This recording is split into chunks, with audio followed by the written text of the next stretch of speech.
Unleashing the power of your pets.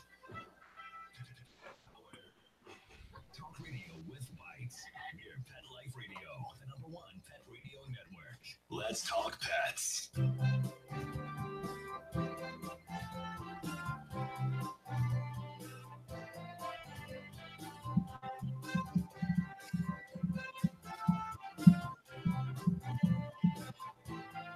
Okay. And good morning, good afternoon. Welcome. You are here live for the next 30 minutes here with Dr. Jeff Werber on the Ask the Vets with Dr. Jeff show here on Pet Life Radio. We're here for you. We're here for your pets. Answer questions, talk about anything. So first things first, we got to give you a couple of ways to get a hold of me. Number one, the good old-fashioned telephone, 877-385-8882. Once again, 877-385-8882.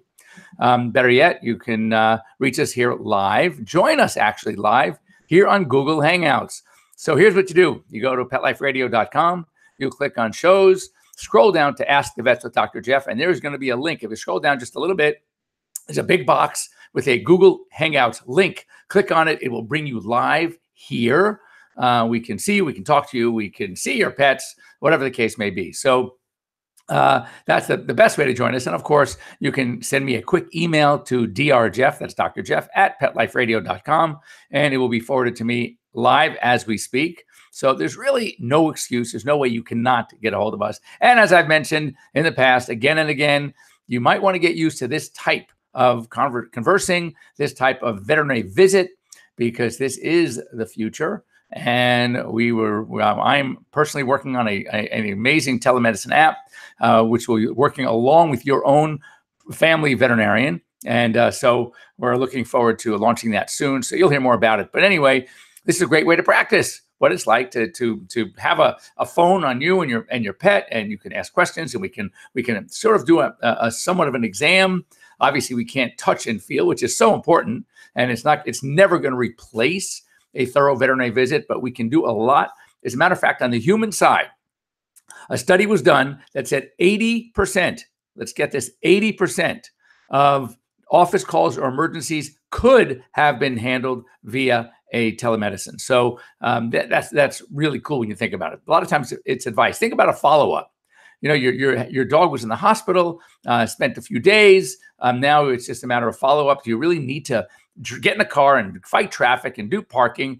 Why don't you just call and you can do the follow-up via the telemedicine? So that works really, really well. So anyway, speaking of travel, as you know, I like to go ahead and spend some time just going through the American Veterinary Medical Association, the American Animal Hospitals Association news briefs.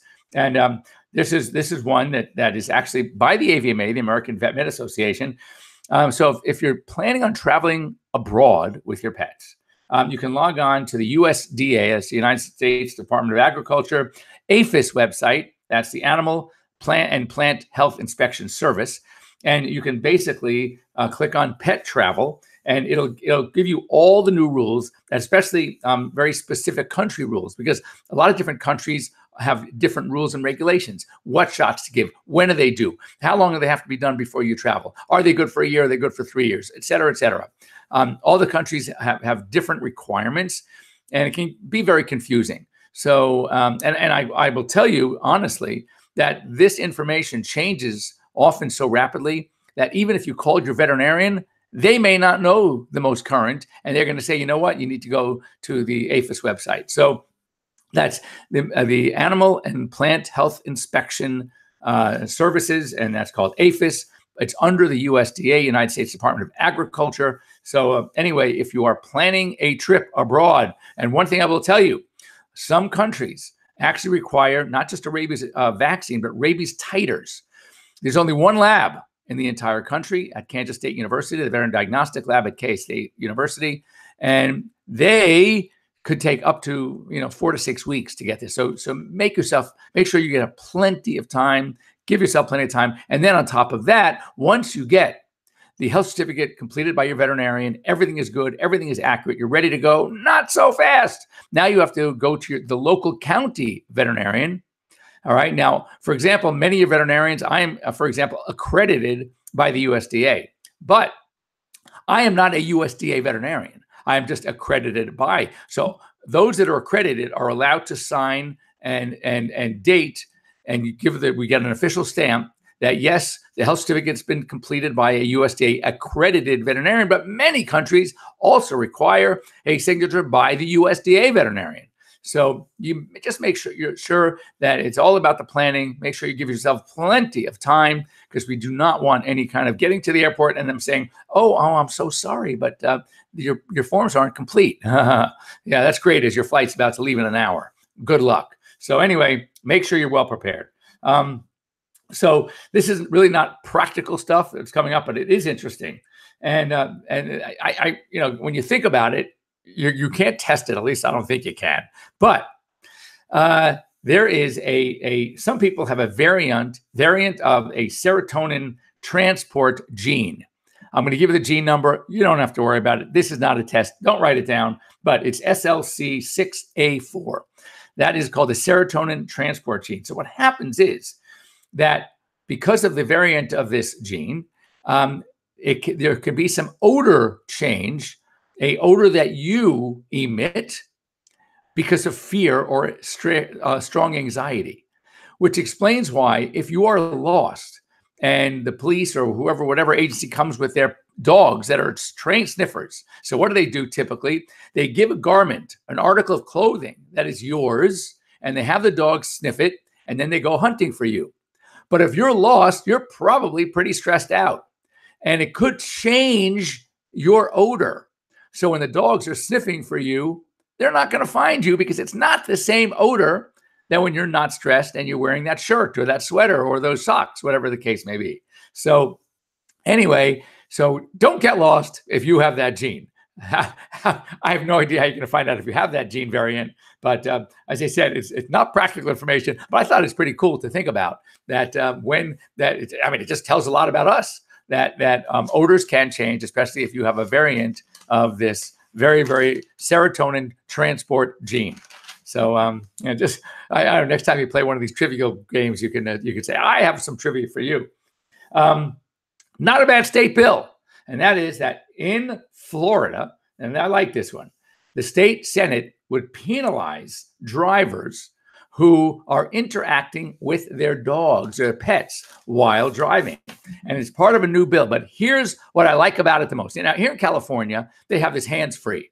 So it's basically, you can't touch your phone, even if it's just to press the button to turn it on if a call's coming in. Right? No, you can lean over and look for a new radio station. All right. You can see these women that are putting on their makeup, spending more time in the rearview mirror, or worse yet, in that visor mirror. That's okay, but you can't touch your phone. So near this new Florida bill, which is great, that you can't, if you're behind the wheel, you can't interact with your pets in the car and other distractions. I love this one. Texting, well, but also, and they actually say applying makeup. So for all you women out there or interesting men that want to put on makeup while you're driving, don't do it, because if you're in Florida, they can pull you over and penalize you. And it's always bothered me because I got pulled over once. And not only did I get pulled over, I was actually, because I got the call, and it's such a big thing here in California, that I made it a right turn. The call came in, and I just had the phone in my hand because I had Bluetooth, and I just had to turn the thing on. And I was pulling over to the curb so I can do all this. And it just so happens, as I'm making my right turn, there's a cop behind me. And so here I'm doing the responsible thing. I'm just hit the button so I can let them know, give me a second. I got to pull over. And I was literally, he could see, I was actually pulling over to the curb to park. And that sucker jerk gave me a ticket anyway. And the fines are expensive. They're like $350. So anyway, yeah, I'm kind of happy about this one. Maybe because it just pisses me off that you can see all these people doing a million things in the car. That's okay. But no, touching your phone, oh no. So be careful out there. So this was also an interesting study. It was talking about bears, and I'm sure you've seen the news. There, a couple of bear sightings. It's a great little thing on, I think it's YouTube, of two little French bulldogs or a Frenchie scaring a big bear away. But anyway, access to human food can disrupt the bear's hibernation patterns and foraging patterns, and interestingly, aging patterns. Now, the study didn't conclude that they live shorter lives, but it does affect their aging patterns. So what happens is, bears that have free access to food all the time, human food, so then they're not hibernating. And apparently hibernating for them is extremely essential to their long-term well-being. So when they have year-round access because of people camping and leaving their food waste around, and now the bears know that, so they're learning they're not hibernating like they used to, and that is a problem. So I don't know, next time you're out there camping, make sure you throw your stuff away. Let these poor bears get their hibernating, let them get their sleep. You know what it's like? Come on, when you are, you fall asleep. You know, they've done studies on this, that if you, as soon as you hit REM sleep, which is rapid eye movement sleep, if you are awakened, and every time you hit REM, you're awakened, and they do it again, they're awakened, you're going to go nuts. So it's really important to get that sleep. Well, for a bear, it is the hibernation. It's very important for them. And while on the subject of bears, this was interesting. A yearling black bear was found in a ditch, and it was basically near death. They were able to get the bear out, save it, got it to, this is really cool, Appalachian Bear Rescue. And anyway, they've been working on this bear, slow recovery. He's been eating, and he's put on weight, and their prognosis is very good. And so kind of that's a happy ending to try. How this poor bear got into a ditch, who knows? But and such a yearling, you know, usually they stay pretty close to their moms. So anyway, that is that's a happy ending to that story. And oh, here's another one. Before we go to break, and after the break, we're going to talk about you know, it's funny, these things happen to me in groups, and they say, you know, the bad things happen in threes, good things can happen in threes, hopefully more than threes. But anyway, we're going to talk about something that I had an incident with, and is basically around neutering dogs, and a condition that we are often faced with when we have to neuter. And we're going to talk about it outside as soon as we finish up our break. But before that, don't give up on your pups. So as many of you know, if you don't, I had to put Herbie down. Herbie was my 14-year-old Frenchie. My Pierce, who is a soon-to-be 14-year-old full-size Labradoodle, which, you know, anytime you get a big dog, especially, you know, Labrador-type dog, it's going to make it to 14 or 15, like in case of Grover, my last black lab, who we finally put to sleep at 16 and a half. Getting up there is tough. And, you know, one of the bad things, I wrote this on a post once, that, you know, it's great when you have dogs that's actually, you know, and cats growing up together, sharing their couches together, jumping on the bed together. I mean, it's really wonderful, that bond that they form amongst themselves, as well as the bond they form with us. But what's sad is, as they get older, they end up leaving us, or having to leave us around the same time, which is very sad. But anyway, we rescued a little pup from one of the Eloise, a rescue group that I work with.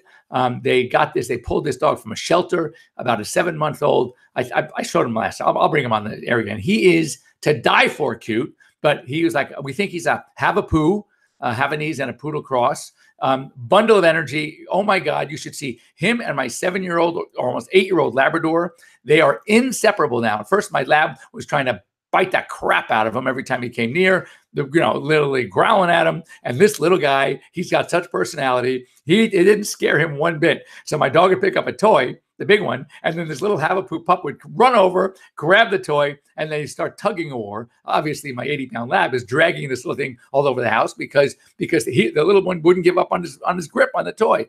It's hysterical.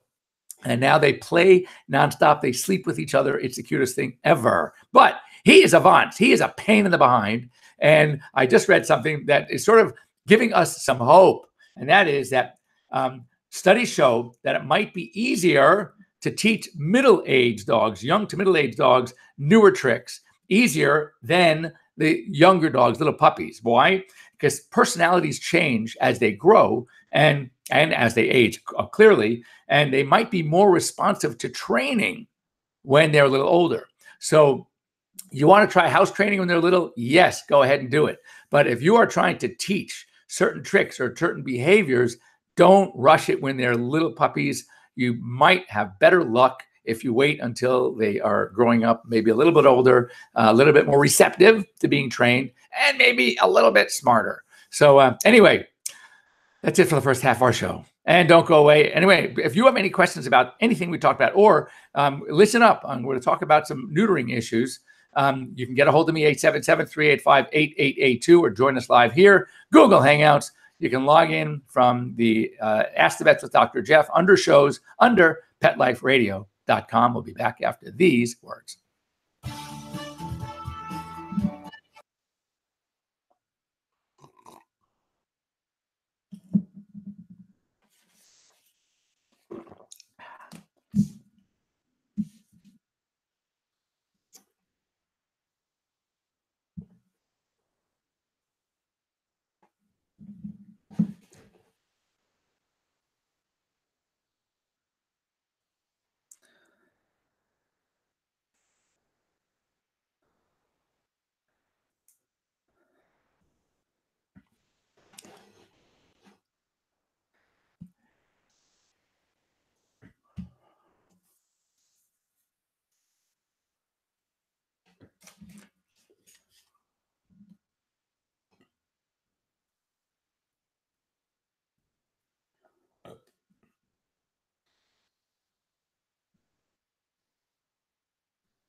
Okay.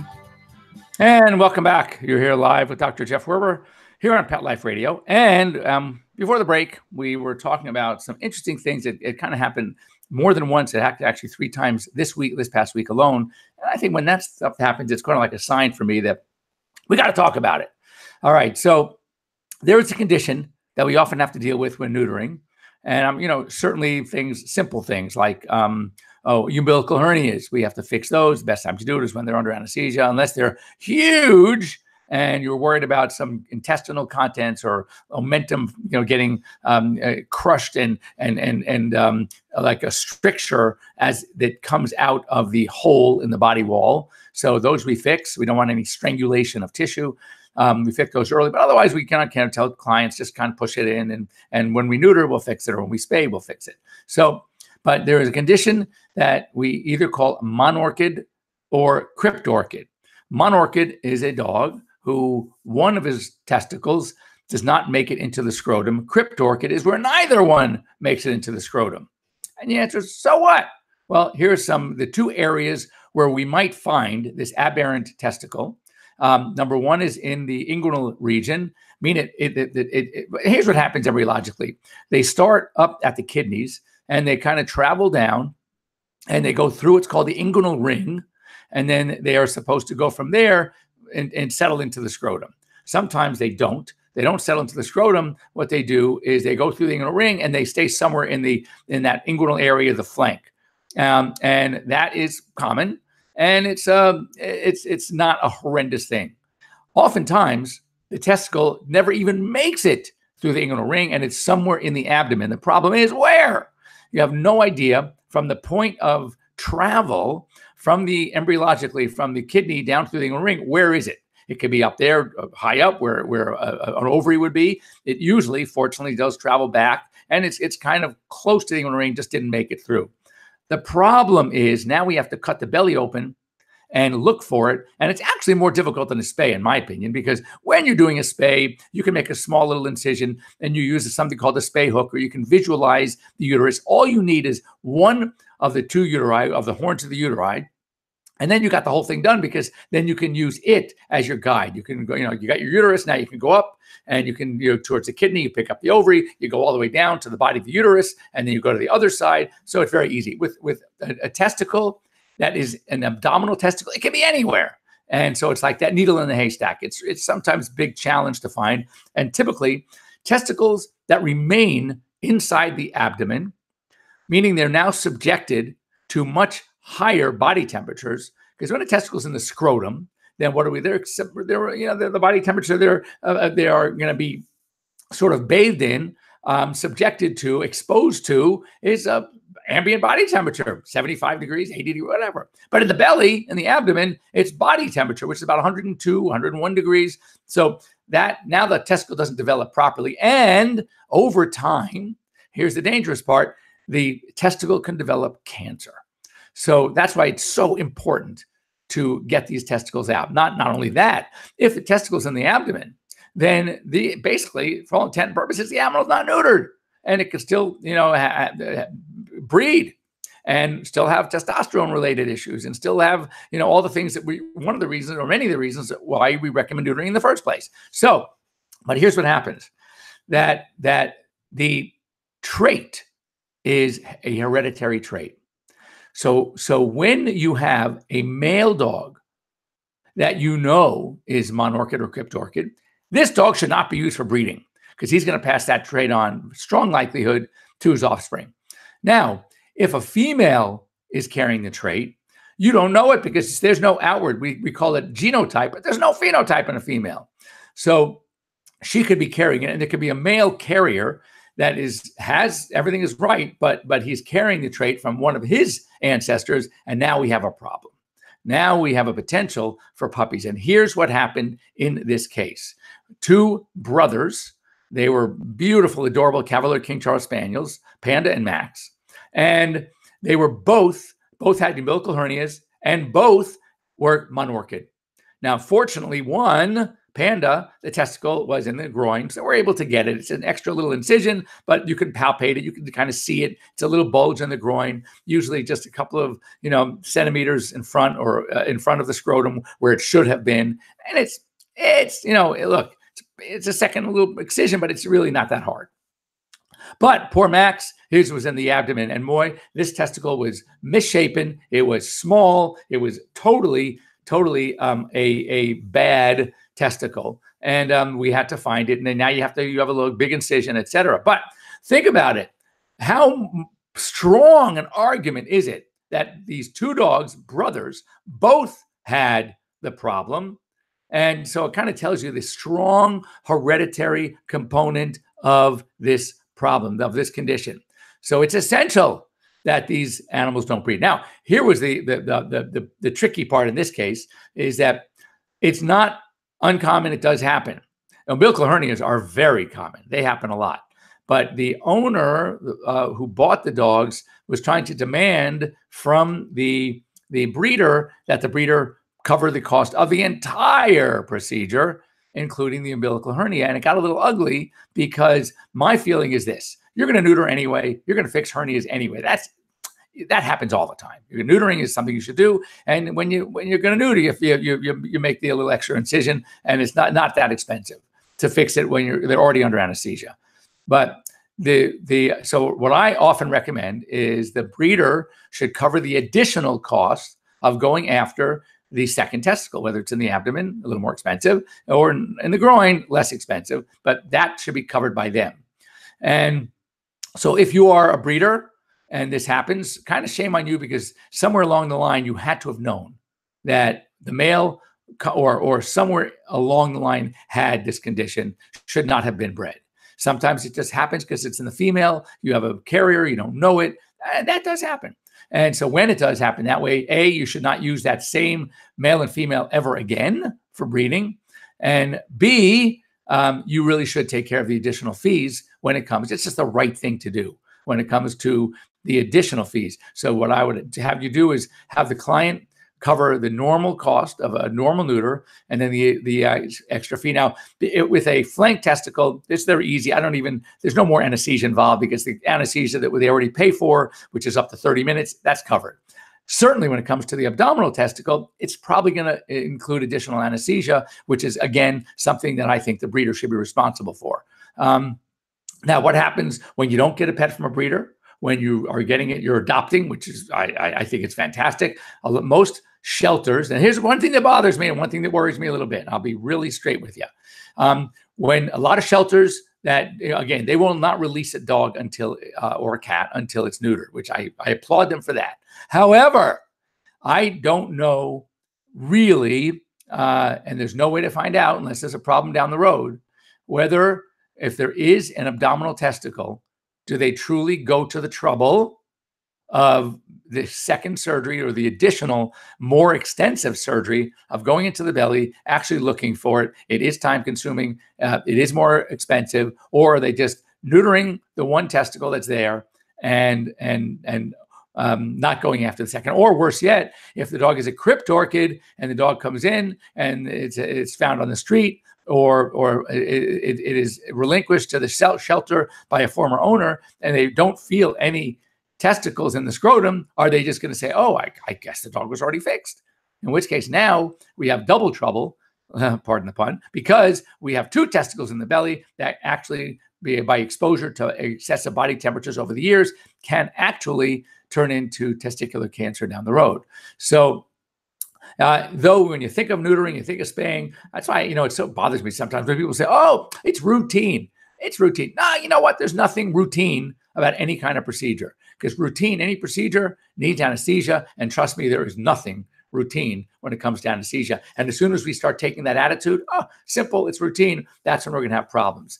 You have to treat, whether it's an anesthesia to do a little dentistry, or to remove a wart or a little lipoma, a benign little fatty tumor, or whether it's anesthesia for a spay or neuter, or from a huge mass or a bladder surgery or a splenectomy. Anesthesia is anesthesia is anesthesia. As I said, most animals that have complications, it's not because of the surgery. It's because of the anesthesia. So pre-anesthetic is important. Monitoring well and post. A lot of these problems happen post-surgically. So it's very important these animals be monitored carefully after the procedure, whether it's, I like recovering our animals on the floor. And the reason I say that is because it's very hard to hurt yourself falling off of the floor.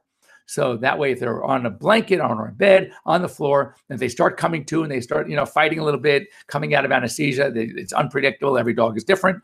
Even though you're there with them, if they, heaven forbid, fall off a table, you got problems. But you can't fall off of a floor. And then after that, after they're extubated, they go back into their cages for some monitoring, make sure they're completely sternal, they're completely up. And of course, for those of you out there that have the pushed-in face dogs, the brachycephalics, especially your bulldogs, French and English, those require extra attention throughout the entire recovery process, because they do have problems during and after recovery. So anyway, that's all for today. If there's any subject that you guys would like me to discuss, if you have any questions, you can always get a hold of me at drjeff@petliferadio.com. We love getting your mail. And if there's something you want to talk about or you want me to research for you, just send me a note. drjeff@drjeff.com or drjeff@petliferadio.com. Either way, we'll get a hold of you. And those of you who do follow up with me on cases that we've spoken about, I thank you. I love to hear how your pets are doing. So we will be here next week, same bat time, same bat channel. Have a great week. Stay dry if you're in an area where it is very raining, like it is here in Los Angeles right now, or if it's snowing, that's great. Maybe, make it a positive. Like, if you're dealt lemons, make lemonade, get out to a snow, do some skiing, do some snowboarding, and have a great time. We'll see you next week. Bye-bye.